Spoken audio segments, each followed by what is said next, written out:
So I considered for a bit making a video about what a value Game Pass has been, particularly when it comes to new releases over the past year and a half or so. This came about especially with the release of games like Expedition 33, which is probably the front runner for Game of the Year. It's my personal Game of the Year, but more to come in a separate video about that. But there was something in the back of my mind that was just saying, Pyrus, hold off. Not yet.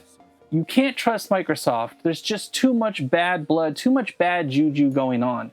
Of course, with the layoffs and the bumping up of the price of the Xbox consoles and everything, there were things out there that kind of led me to believe that there was more, there was another shoe to drop, and I just didn't end up making the video. So fast forward to today, and Microsoft and Xbox have announced price hikes on Xbox Game Pass. Hey everyone, Xbox Game Pass is getting an upgrade. We've listened to your feedback, and now you have even more freedom to choose how you play the games you want. So Microsoft just rolled out new tiers, bumped up prices, some by as much as 50%, and added some features. But is this a smart evolution for the service or a step too far? While many, including myself, have regarded it as one of the best values in gaming, this really calls into question whether or not Game Pass and other digital libraries have a long-term fallacy tied to them.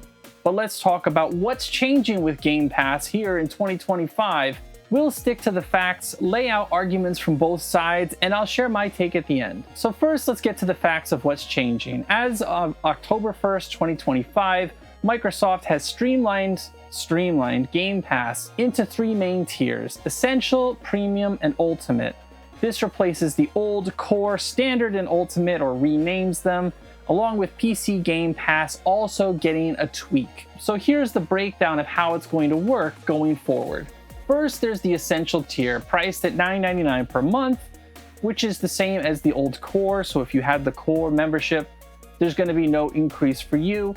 It includes unlimited cloud gaming, online multiplayer, a curated library of over 50 games like Hades and Stardew Valley, and in-game benefits for titles like League of Legends, Call of Duty, Warzone, etc. New additions are PC Play and rewards program worth up to $25 a year in store credit, according to Microsoft.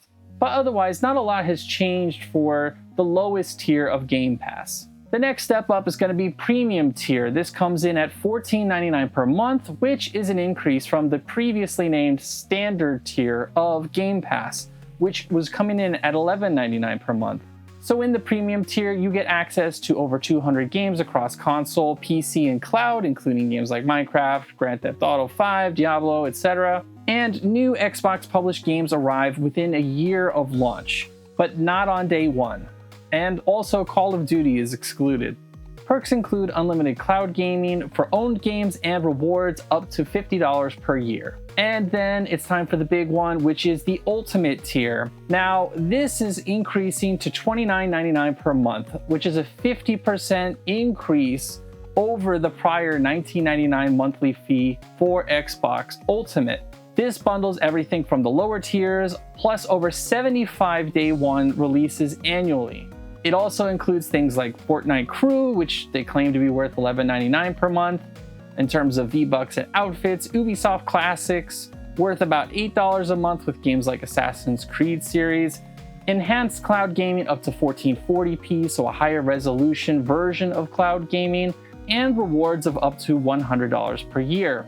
And the fourth and sort of outlier tier is PC Game Pass, which is coming in at $16.49 per month now, an increase of 37% up from $11.99 previously, with day one games, but focused on PC users. And again, this is all coming after Xbox has already raised their Series X console price to $649.99, a 30% increase or $150 more than the previous MSRP, citing supply chain and tariff pressures. They also added over 45 games to the library on launch day, including heavy hitters like Hogwarts Legacy and Ubisoft titles. So if you're currently a subscriber of one of these, you will be auto-transitioning, but the hikes apply immediately for new signups or renewals. Microsoft is framing this as an evolution based on player feedback, emphasizing how it matches different playstyles: casual basics for Essential, variety for premium, and all in for ultimate. So let's make a good faith attempt at looking at Microsoft's side of the argument for these price hikes. In theory, they're not just raising prices for fun, there's a business rationale here. Xbox President Sarah Bond said in a recent interview at Tokyo Game Show, it's a profitable business, and as more creators join Xbox Game Pass, payments to creators increase, so we think it's a good business for creators, talking about creators or developers of games. She also revealed that Game Pass generated $5 billion in fiscal year revenue, with 68% of subscribers already on the ultimate tier, showing strong demand for premium features. So 68% of subscribers are at that max tier, which just got a 50% increase price hike. I'm sorry, we're still supposed to be in good faith here, so hang with me. I'll try my best. Phil Spencer also noted in April that, quote, it's not for everybody. If you play 1 or 2 games a year, Game Pass probably isn't the right business model for you. You should just buy those games. So the idea is that these changes target heavy users who get the most value. For example, the bundled Fortnite crew and Ubisoft Plus alone add about $20 a month in value if you play those games, which I'm sure there are a lot of people who do not. But that may potentially offset the hikes for fans of those services. Microsoft also points to improvements like unlimited cloud access across all tiers. Previously, it was restricted.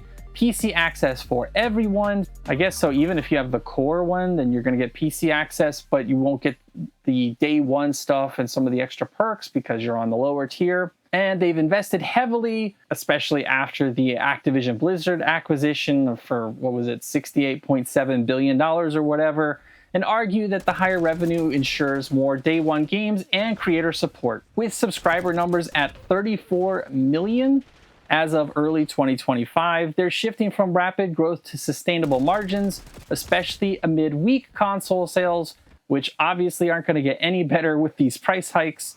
In essence, they're saying, we've added real value, more games, better tech, and perks to make it worth it for dedicated gamers. Sorry, it took me a second to swallow on that one. So let's talk about the gamers side. But before we jump into that, a quick word from one of our friends of the channel and sponsor, Flexispot. What are you doing there? Sitting on the floor like that, hunched over like a goblin. What's wrong with what I'm doing? This is how I've always played. This isn't 1987. You're not 5... How old were you in 1987? It doesn't matter. The point is this. You're getting old. You're getting a little round. You need to take care of yourself. What do you want me to do? The cord doesn't even reach the couch, so I gotta sit here. Can't reach the couch, eh? I could fix that.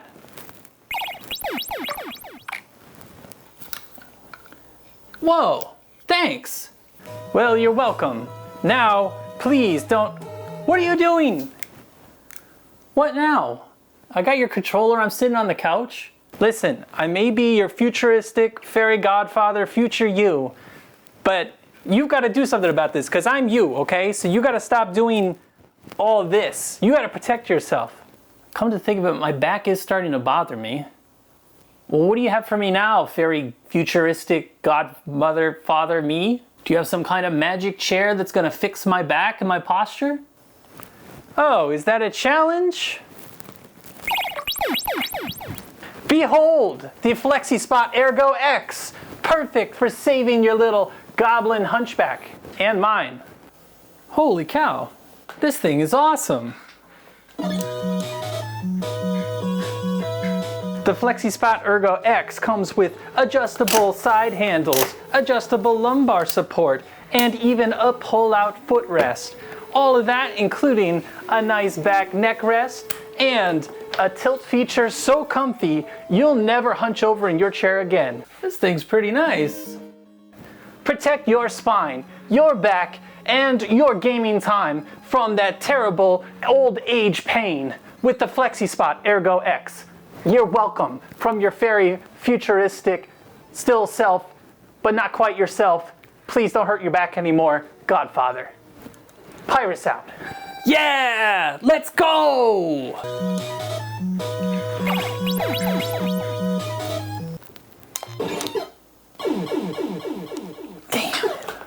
Thanks, Flexispot, for saving my back. Thanks to Flexispot for providing the ErgoX, and back to our video. Gamers have valid reasons to push back. First of all, they've already been paying for a service. It's not like this was something that was announced some months out. It's kind of a shock to the nervous system, if you will. And the website you use to cancel your Xbox Game Pass subscription was actually overloaded and went down after the announcement of these price hikes. If you take a look at, well, why are they so upset? First, the hikes feel abrupt, right? This is the third increase in 2 years. 2023, there was a minor bump. 2024, there was a 20 to 25% bump, and now up to 50%. And again, the vast majority of subscribers being on Game Pass Ultimate, that 50% is hitting a large portion of the player base. Gamers argue it's justified given Bond's own profitability claims. If it's already making $5 billion, why squeeze more out of your supporters? Subscription fatigue is real, especially with economic pressures like inflation. $360 a year, which is what you would pay for Ultimate, rivals buying 4 to 5 full games outright. And if you're buying less expensive games like indies, for example, you might even be able to get more than that. Games like Hollow Knight Silksong come to mind. Tier fragmentation is another sore point with day one access. A core selling point is now exclusive to the priciest option, with premium users waiting up to a year, which is understandable why folks would be upset, because more so than the game library, day one is the most compelling argument for having Game Pass. If you can play something brand new right out the gates, day one, that's the value of Game Pass. If it's something that's going to come to you a year down the line, especially if you're a content creator or you want to play the latest and greatest with your friends, it makes absolutely no sense for Xbox to make this move. You're really pushing people away from your platform in general by forcing them to pay this extra premium on a monthly basis. Now, some Call of Duty fans might also be upset from Call of Duty being excluded from lower tiers. Feels like a bit of a bait and switch post the Activision deal. And then users are also questioning the added value which Microsoft is trying to use to claim that there are reasons behind the price hike beyond just the cost, but also they're adding to Game Pass. Not everyone plays Fortnite or wants Ubisoft classics. I would definitely fall into that group. I probably own every Ubisoft game that I actually want to play. And it's not like I'm going to invest a ton of time into Fortnite and really want all these cosmetics and extra things. So they don't really provide any value to me or many other gamers at all. Broader concerns also include that the console price hike to $649.99 compounds frustrations amid Xbox's multi-platform shift, with exclusives going to PlayStation 5. And gamers feel this exposes corporate greed, eroding trust in a service marketed as affordable. Obviously, heading into my opinion, you can already kind of see where I'm leaning. It just doesn't make sense for Microsoft to be making this change this abruptly and targeting their biggest base. Sure, monetarily, they could eat some losses on people unsubscribing and still find their way to making more money by increasing by 50%, just hoping that people are going to hold on for those day one exclusives. But it really is a tough pill to swallow for someone moving from $20 a month, which is already kind of pricey, to $30. So $240 a year up to $360 per year.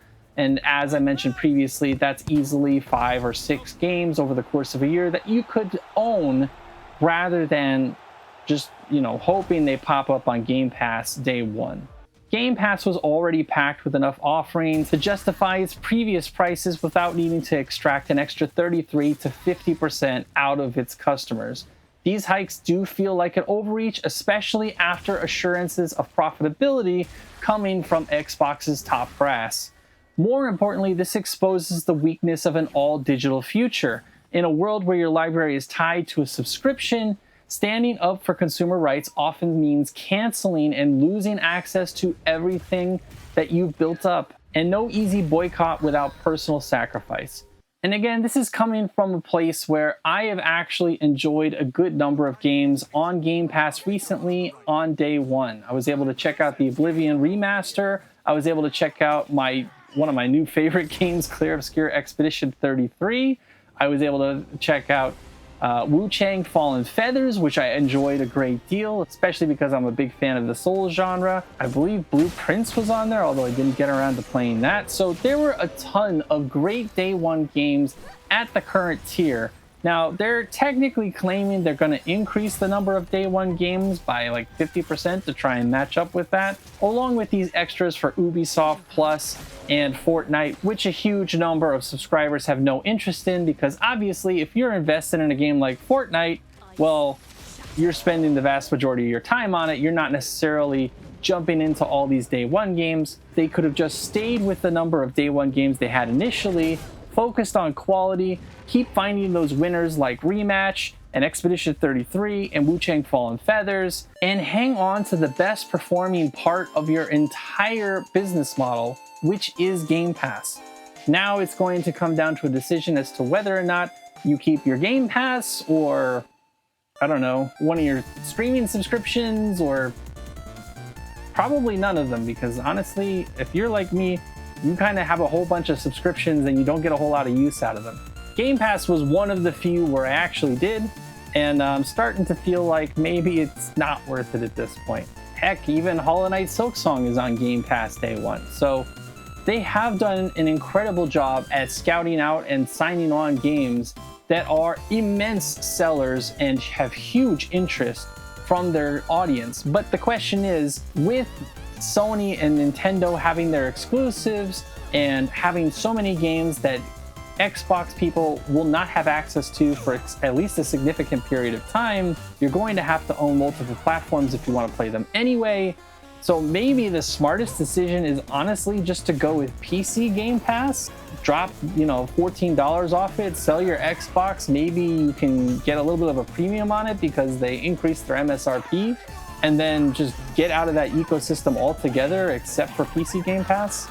I don't know, that sounds like a pretty enticing way to go to me if you don't own, physical Xbox games already and want to try and play those on the best system possible. So, but really it is a pretty sad statement. They've struggled left and right, and the only positive they've had to this point, and again, I was seriously considering making a very positive video about Game Pass only a few weeks or maybe a month or two ago, and now they're looking to try and strangle another golden egg out of that goose. But we'll see if it's able to survive this 50% boost to the tier that 68% of their users is using.